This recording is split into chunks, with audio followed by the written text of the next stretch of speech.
Beleza, pessoal, vamos retomar. Nosso assunto de hoje é recursividade, certo? E aí, a gente estava conversando que a recursividade é uma subrrotina que chama ela própria, né?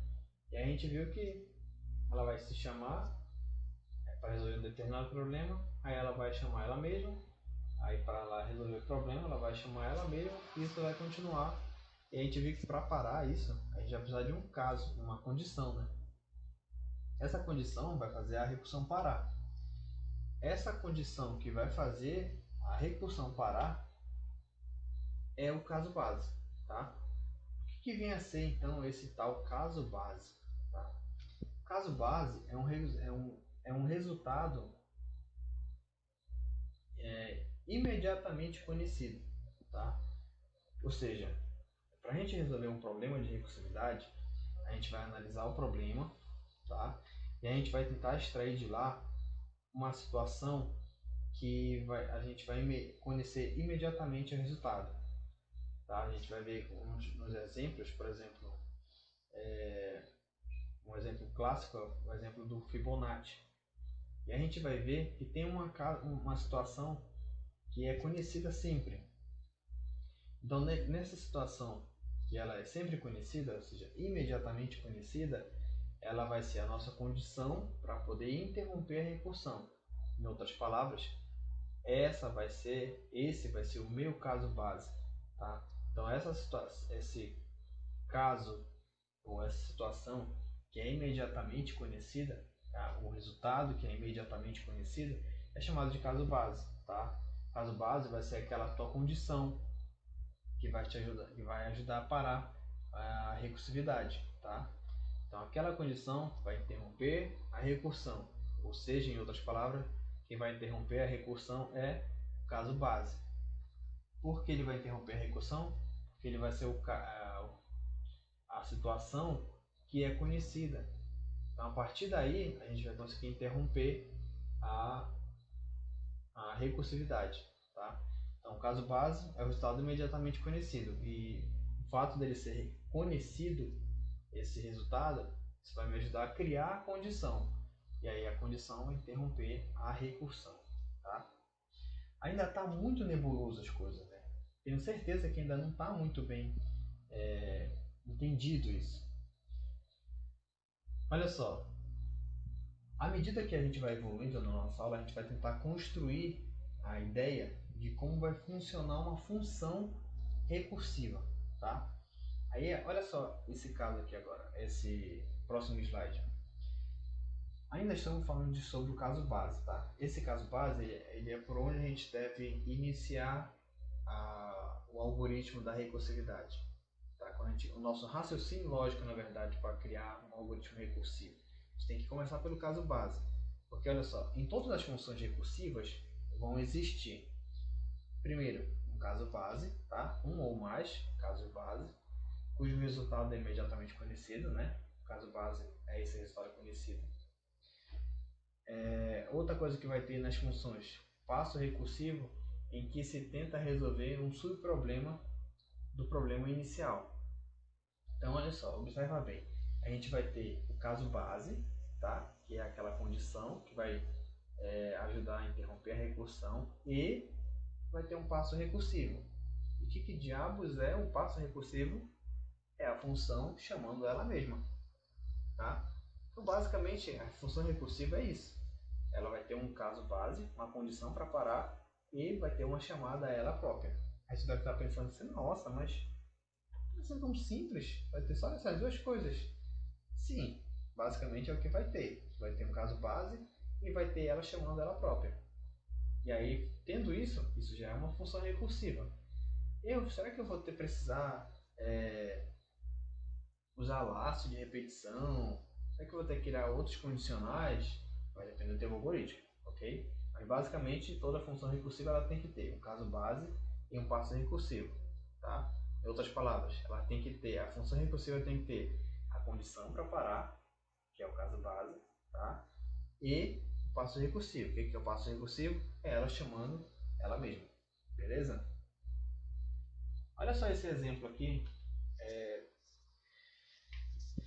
Eu tentei pegar algo do mundo real para ver se a gente consegue compreender melhor como é que funciona essa recursividade, tá? Aí olha só, ainda vamos tentar construir essa ideia de recursividade, tá bom? Vamos tentar entender o que seria o caso base. O exemplo aqui seria um exemplo de quando a gente vai tentar contar um saco de moedas, tá bom? Aí a minha função seria contar dinheiro, tá? Que é essa nuvem aqui. Essa aqui é a minha função, contar dinheiro, tá bom? Imagina que a gente vai precisar programar isso aqui. Qual é o primeiro passo que eu tenho que fazer? Tenho que olhar, né, para o meu saquinho de moedas. Eu vou lá, coloco minha mão, tiro uma moeda e vou contar. É assim que vai funcionar? Então, fui lá no meu saquinho de moedas, peguei uma moeda e contei. Retira do saco. Retira do saco 1, e aí ficam quantas lá dentro? No total tinha 1, 2, 3, 4, 5, 6. Então eu retirei do saco uma moeda e aí ficou ainda lá dentro 5, totalizando 6. Beleza? Bem, se eu estou programando isso, será que seria interessante eu programar novamente a ação de contar dinheiro partindo do zero? Ou seria mais interessante eu aproveitar o que eu já fiz para poder continuar contando dinheiro? Eu acho, e vocês vão concordar comigo, que é mais interessante eu aproveitar o que eu já fiz, certo? E o que foi que eu já fiz? Eu já fiz a função contar dinheiro, né? Se já tenho feito, ora, por que não chamar de novo? Então, e observa só, eu já terminei de contar? Não, não terminei de contar. Mas eu já contei uma moeda? Sim, já contei uma moeda. Então eu já contei uma moeda e eu acho que agora é o momento de eu chamar novamente a minha função contar dinheiro. Por quê? Porque ela já está pronta. Eu já sei como fazer ela. É só colocar a mão no saquinho, tirar mais uma moeda. É o que eu vou fazer. Então eu vou lá, coloco a mão no saquinho, tiro mais uma moeda e conto 2. Retiro do saco 2. Isso ficam lá dentro ainda 4 moedas, totalizando 6. Beleza. Será que eu paro por aqui? Acabou minha função de conferir todas as moedas do saco? Ainda não, né? Então o que eu tenho que fazer agora? Refazer a função contar dinheiro ou aproveitar o que eu já tenho, o que eu já sei?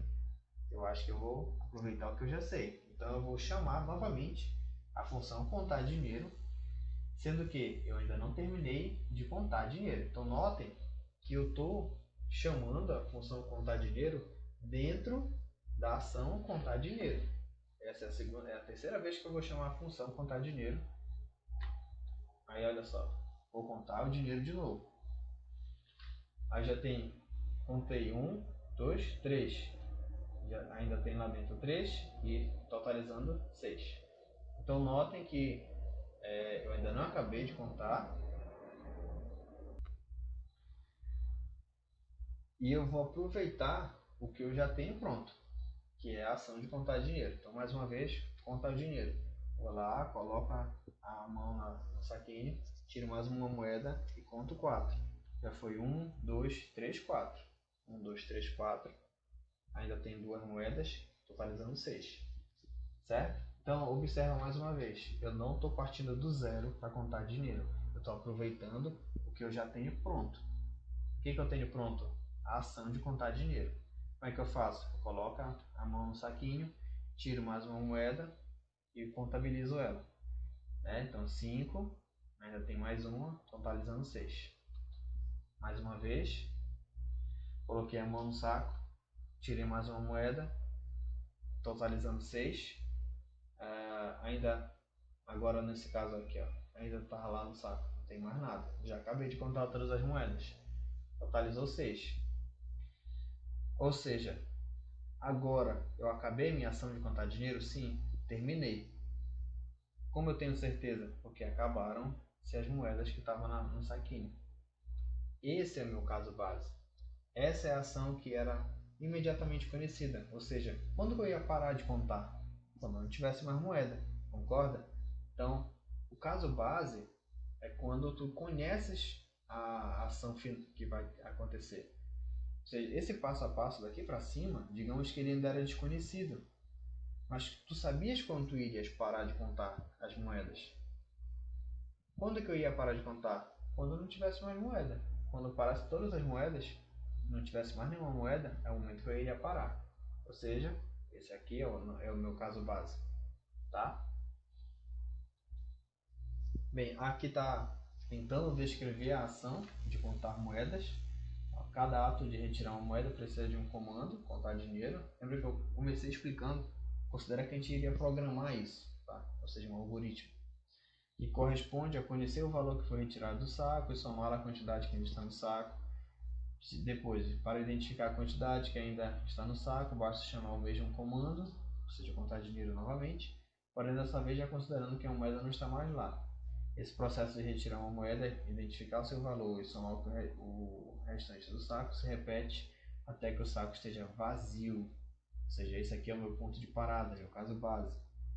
Quando atingirmos o ponto de parada, o caso base, o comando retornará o valor zero, indicando que não há mais moeda no saco. Ou seja, esse aqui é o meu ponto de parada, esse aqui é o meu caso base, é o momento que eu vou interromper a recursividade.